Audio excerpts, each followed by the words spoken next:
Shinjonning muqaddas joylaridan Itqon masjidida mahalliy hukumat ramzlaridan biri tomda hilpirab turibdi. Bizga berilgan ruxsat uyushtirilgan tomoshaga o'xshardi. Bu yerda Xitoy hukumati diniy e'tiqodni qattiq nazoratga olganligi to'g'risidagi xavotirlarni ko'rmaysiz. Masalan, hukumat tomonidan tayinlangan imom Shinjonda uzun soqol qo'yish taqiqlanganini inkor qiladi. Fuqarolarniki dinga e'tiqod qilish, qilmaslik bu o'zining erkinligi. Soqolmi shuning ichida. Bu o'zining ixtiyori. Bizningki davlatimizda hech qachon dinga besim ishlatadigan ish yo'q.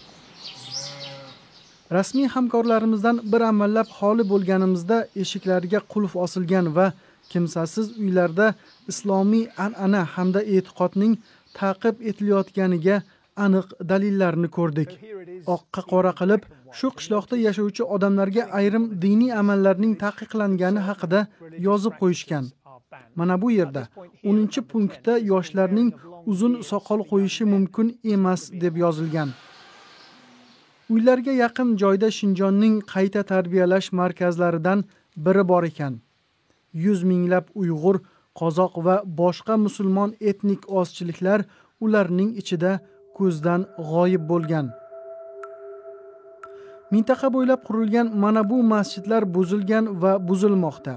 So'nggi 2 yilda shahar, tuman va qishloqlarda sunniy yo'ldosh orqali ko'rinib turgan diniy maskan bo'lmish masjidlar quruq yerdagi dog'ga aylangan.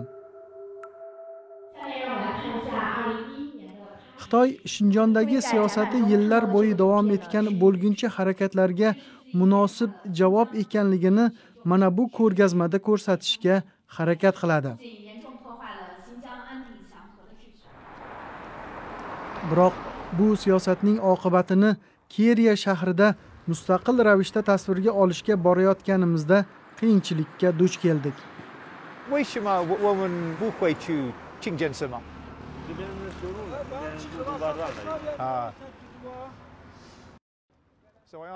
Men undan masjidga o'ta olamizmi deb so'raganimda yo'l yopiq deb javob berdi. Bizningcha yo'l hozirgina. Biz kelishimizdan sal oldin yopilgan. Mototsikl, skuter va boshqa mashinalar ham to'xtab, nimaga o'tish mumkin emasligini so'rayotganiga guvoh bo'ldik. Biz ulkan darvozaxonasi bo'lgan mana bu Aytika masjidiga nima bo'lganini bilishga qiziqdik. Uning soyalari masjid 2017-yilda ham qad rostlab turganini ko'rsatadi. Biroq ular hozir yo'q. Masjid atrofini o'ragan tijoriy qurilishlar orasida ko'rinmay qolgan. Biz ayrim qurilish obyektlarini yaqindan tasvirga olishning uddasidan chiqdik. O'rtada masjid namozxonasining gumbazi yolg'iz turganini ko'rish mumkin edi.